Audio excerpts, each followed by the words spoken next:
Hello everybody, I am Count Christo and welcome back, at long last, to Hearts of Iron 3. We're going to play a game as the Soviet Union.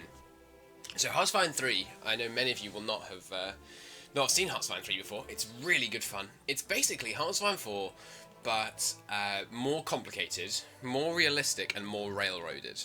That's basically how I'd put it. So one of the things that's new in Hearts of Iron 3 is you set up your victory conditions before you start the game. We have to pick 15 of all these different victory conditions. So I reckon... Oh, we're going to fight the Allies and the Axis, by the way. So we're going to control Finland, Hungary, Bulgaria, Yugoslavia. Operation Bagration is basically Berlin and Warsaw. Oh, sorry, Berlin and Poland. That's fine. August Storm. That means we have to take... basically... Korea, and I think this area as well. We can take out Albania, that'll be fine. Denmark, sure. Norway, sure. Manchukuo, yeah. Korea, yeah. And then let's turn off like Istanbul, Tokyo, Hong Kong, Kerala, Spain, Czechoslovakia. Oh, there's still too many. Alright, Moncton and Frankfurt. Greece. Okay. So, these are the ones we're going to go for. Basically requires us to take out this area and this area. Awesome.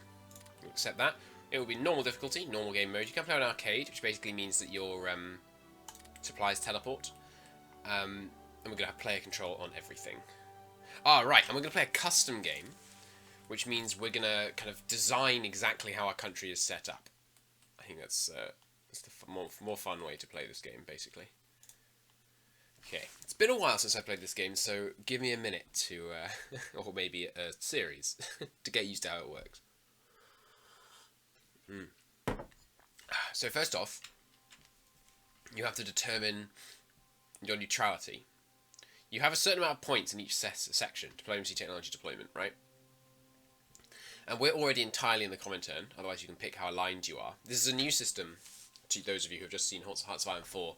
The alignment system. So we're totally aligned to the Comintern, obviously. There are some people who are totally aligned to the Allies, some people are totally aligned to the Axis. Italy's not actually totally aligned to the Axis, but... And then all these people are floaters. Basically, if you can get them to drift enough towards you, then they're more likely to join your faction. And if they're close to you, like I think it's here or something, they start giving you their resources. Okay, so but for us, the only thing we can change in this section is our neutrality. So let's make our neutrality as low as possible. Accept. Now, technology. We're going to clear all to start with. We've got 14,400 points to spend. Now, the way technology works in HOI3... Excuse me if I pause occasionally, I'm still not very well. The way technology works in HOI3 is that you have a certain amount of leadership, okay, down here. And you can spend it on research, espionage, diplomacy, and officers. Generally, you want to spend lots on research, a little bit on espionage, a little bit on diplomacy, and a fair amount on officers. Okay? Cool. So, we're going to, now we're going to pick which of these we want. Do we need cavalry? Do you want motorized and mechanized infantry? I don't know if we do. We might do, though.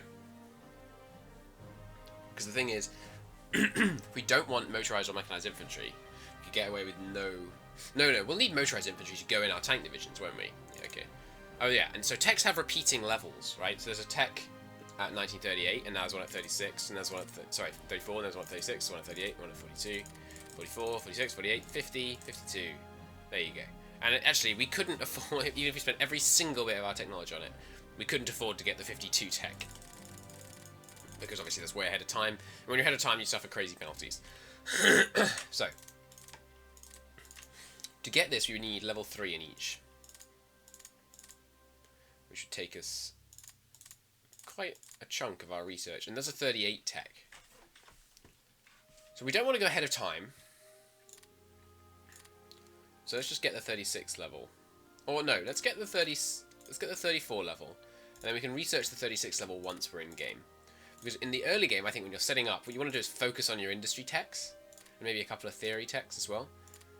Because, the industry techs are going to have a benefit from the get-go, whereas the military technology only applies once you actually start fighting. So construction engineering allows you to produce industrial capacity. Industrial capacity replaces all types of factories in HOI4. I apologise to those of you who know HOI3. I'm going to make quite a few comparisons to HOI4, just because people on this channel, you're probably here because you've watched HOI4. Supplies production. We're going to need that and that and that and that and that and that. These are all the different resources there are in the game. There's energy, oil, rare materials, and steel. And you can also build supplies. They're not a resource. Now, do you need AA guns? Probably. I don't think we're going to buy that up though. Alright, so this is like our decryption machines and things. We're going to want radio. Do we want to get radio detection equipment ahead of time? And we can research them in game. I probably will get this ahead of time. And maybe, just because that gives you 2% research efficiency, which is going to be so good once we're in the game. Atomic research would be really fun, wouldn't it? I've never nuked anywhere in Hearts of Iron 3, ever. I have played it for only about 70 hours, but still, I really feel like we should try and drop a nuke this campaign. Okay, but I think we can research that in the game. That's fine. Now, agriculture. We definitely need that.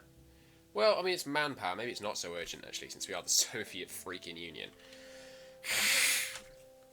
Education, I'm almost certainly going to bump ahead of time, because that's just a flat 5% leadership bonus each level.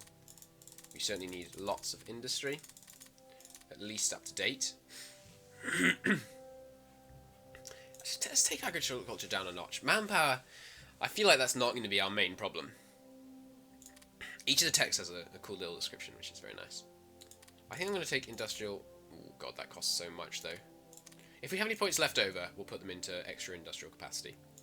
Now, we're definitely going to need some militia, because that unlocks infantry. But then I'm probably not going to upgrade militia beyond that. I think we'll just stick with infantry. We definitely want up-to-date infantry technology, and we're going to need some mountain infantry. Maybe not marine infantry. We definitely need Arctic warfare equipment for our Finnish winter war. We can probably research these while we're in combat. We're going to need in game. We need the engineering brigade. Assault weapons are pretty good. They help you attack forts and things. Brute security weapons, night fighting equipment. Okay, I think we're good on that. Armor-wise, of course, we're going to need plenty of this. That unlocks medium tanks. We'll probably just build medium tanks.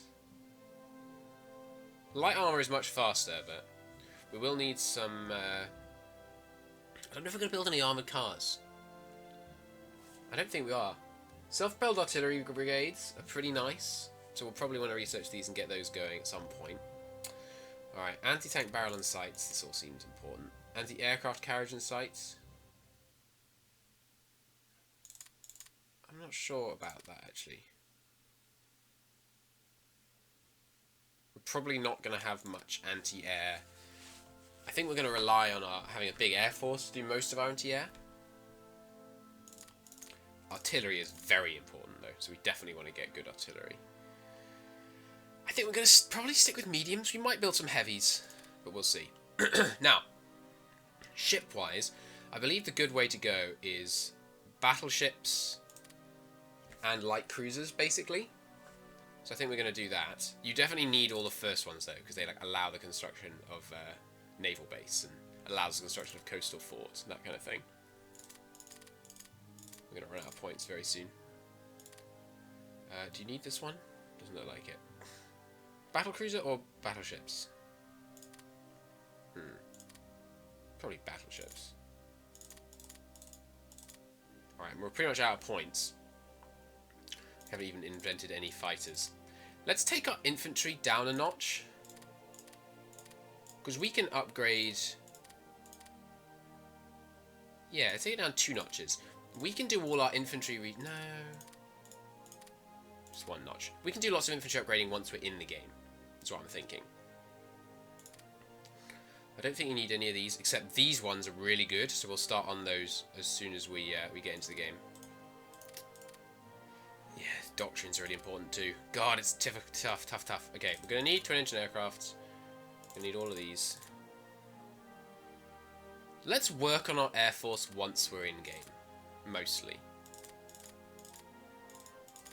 I think that's a good way to go. Let's work on all this stuff once we're in-game.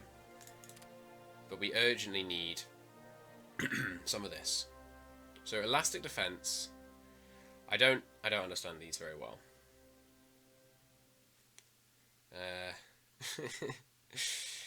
Reducing the delay between attacks. So in this game, divisions can only attack once every certain period of time. So we're going to want that for sure. This is almost certainly like a terrible, terrible setup. But, I mean, I just don't know. It's been a while since I played this game. Let's go with this. Let's go with this. This will be alright. Yes. Now, deployment. Okay. First things first. This will take a little while. All these guys, these are all our troops. They're all getting deleted.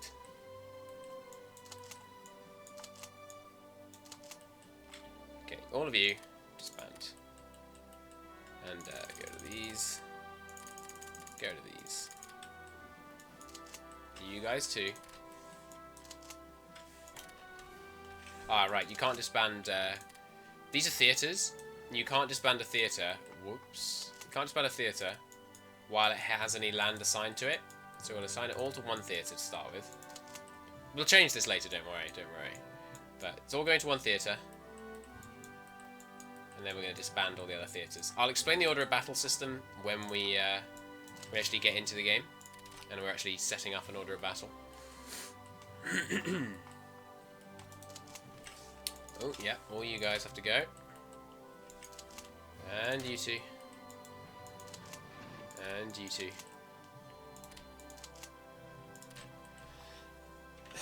And our fleets. Can you box select fleets? Yes, you can. Good. They all have to go. And the air. All going. There we go. Now, we got loads of points. I think we need to set up an army that's going to be able to kill basically the Finns to start with. Because we're going to attack the Finns first. And then we can build an army that can fight the Germans. I'm hoping we'll be able to maintain some kind of non-aggression pact with the Japanese, you know, historical style. But we are going to deploy some men over here, just not very many.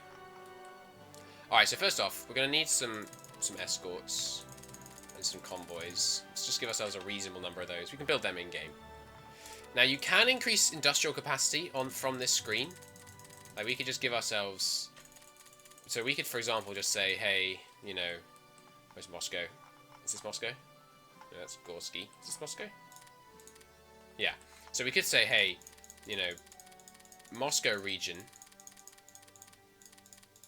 all of you get extra industrial capacity, and that's all our points. If we increase our industrial capacity by like 20, or whatever we just put in there, that's all our points. But that's probably not the best idea. We can actually reduce the industrial capacity in Moscow down to 0. Should probably not do that. So you see our industrial capacity is currently 116. Does it actually show? No. I may have just accidentally reduced the industrial capacity of this area. But I don't think we're going to spend much on industrial capacity. Actually, yeah, let's just a little bit more industrial capacity in some of our cities around here. But that'll do. Okay, now, we need some air wings, first off. I just want a couple of interceptors. Maybe 3. You put 3 in a wing, I believe, is the correct number. Don't expect me to unpause this episode, by the way. Odds are I will not unpause this episode. It's a complicated game. Yeah, we'll have 3 aircraft to start with. Okay. And these 3 are going to get deployed over here. And they're just going to make sure that the Finns don't have any... don't mess with us in the air. I'm going to send these interceptors up. Try and fight back the Finnish Air Force, if they have one, which they might not. Now, divisions. First off, we need to design some divisions. So, rifle. This is going to be our basic infantry division.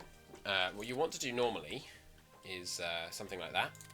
Inf arty, which gives you a 5% combined armoured bonus, because you have artillery and you have infantry. If you have armoured, or if you have direct fire, or if you have support, you can get a higher combined arms bonus. You want to train stuff as reserves to begin with, right? That means you have to mobilise them, which will cost manpower and stuff, but they're a lot cheaper. So infantry-wise, we're going to want a lot of these. 60? More. Let's start with 70 infantry. Actually, before I do this, we might want more mountaineers to fight off the Finns. They have some mountaineers up there, don't they? And a mountaineer's better in Arctic. Yes, they're a lot better in Arctic. Okay, so we're probably going to want to build some mountaineers. Let's start with less infantry. Oh yeah, I need to save this. Save template. So that's our basic infantry template. Let's have... What did you control weapons? Okay, let's start with 40 of them. Okay, this is going to take a little while to deploy. Fair warning. So I think over here, we're going to have basically one infantry per province to defend this. These guys are going to need a corps. So now we're just deploying stuff. I'll explain that. You have divisions, which are these. Then you have corps, which are these. Right? One corps holds 5 divisions. Let me just check that's actually right. If I tried to put you into that corps, I couldn't. Okay, good. You can go away. Okay, one corps holds 5 divisions. And then above that, I'll show you in just a second, you have something called an army. So you get 2 corps. And then you put them together. Can I move this display unit screen? No. That's why I can't see the... You mean... okay, I'll just make a new one here. So, first army. And the corps can go under first army. Now, this army is in command of all of those units. These lines... the fact they're not red and dashed means that each thing is in range of the next tier up. If I put this army over here, see the red dashed lines? They're out of range. If they're in range, then the generals of each thing, so this is going to be a guy in charge of this, there's a guy in charge of this, and there's a guy in charge of this. Each tier having the right general and being in range gives bonuses. So the general of the army gives bonuses to all the divisions. You do all your fighting with the divisions, by the way. Each general gives bonuses to everything below them with diminishing effects.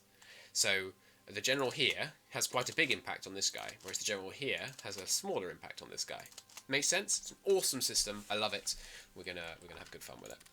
All right, let's keep deploying these lads across this border. This is the keeping Japan honest army. See, he's out of range of that army, so maybe we should base the army up here. How far away can I make it from that corps? Yeah, maybe we should base the army here, and then he should be in range of the whole front. That should work. It's possible there's just 0 chance of Japan declaring war on me, but I really don't know, so I can't take that chance. Give you guys a corps. Yeah, he's going to have trouble being in range. I think we just live... Oops, didn't mean to do that. No, go away. I think we just live with that, honestly. Or maybe we have 2 armies cover this. Yeah, let's have 2 armies cover this area. One from Vladivostok. No, one from, like, here. Then you can detach. So these guys are never going to be able to be in range of each other. And then one over here.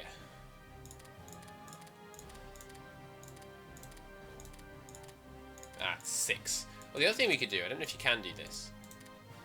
Could we put all these guys just directly under an army? You're the one under that, okay. We might be able to. Okay, so you 5 get a corps. And then that corps gets an army. But then we delete the corps. And the army comes over here. And you guys... I just did not mean to click that. And you go under that army. Should be the second army, yeah.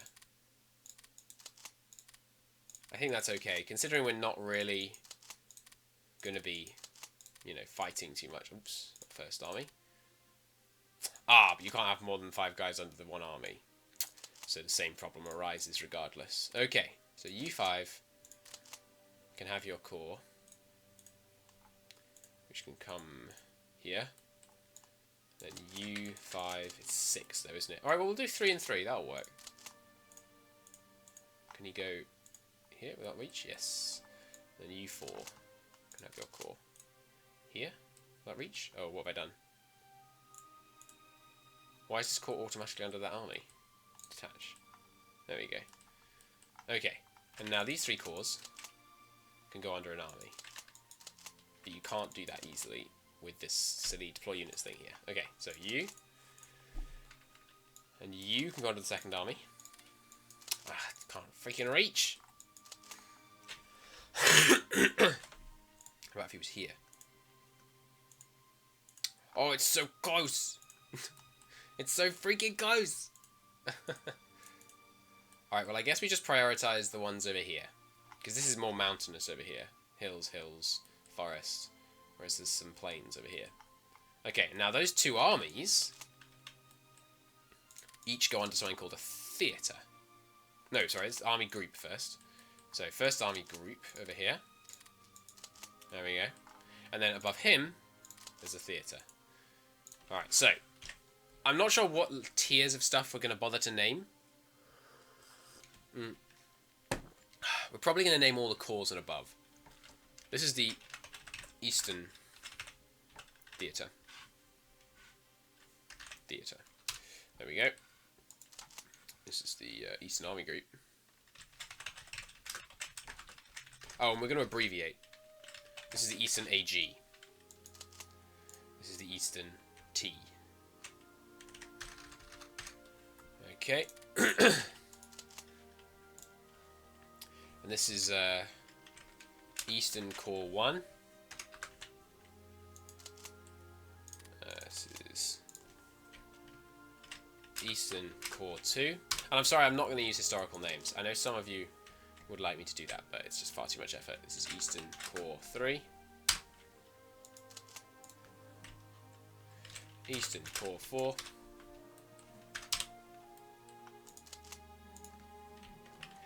Eastern Core 5. And Eastern Core 6. Oops, 6, there we go. And you can actually see those names on the counters, which is quite cool. And there we go. There is our order of battle, with only these guys not being affected by the bonuses. And the area that falls under the Eastern Theatre is all of this, and all of this, and all of this, and all of this. And I'm not concerned, we're not going to get attacked from over here. Not until we fight the Allies, which is way later. So all of this is the concern of the Eastern Theatre. Okay. The other thing I forgot to do, we should definitely put some guys on these ports so that we don't get naval invaded. I guess we'll hold here rather than holding here. That seems fine. I don't think we need to defend that port. But that's not... Okay, it's just the island. I don't think we care about the island. There's a port here as well. And these guys, I'm going to just attach directly to the Eastern Theatre. Ah, no, that's not what I meant to do. Direct Eastern Theatre. Direct Eastern Theatre. Okay. Like that. I believe that's the correct way to manage kind of garrison people. So there you go. Eastern Theatre set up, research done. I'm going to end the episode here. In the next episode, we will build the main bulk of our army and place them ready to reclaim rightful Russian land, namely all of Finland. But until then, thanks very much for watching, and I hope to see you next time. Bye-bye.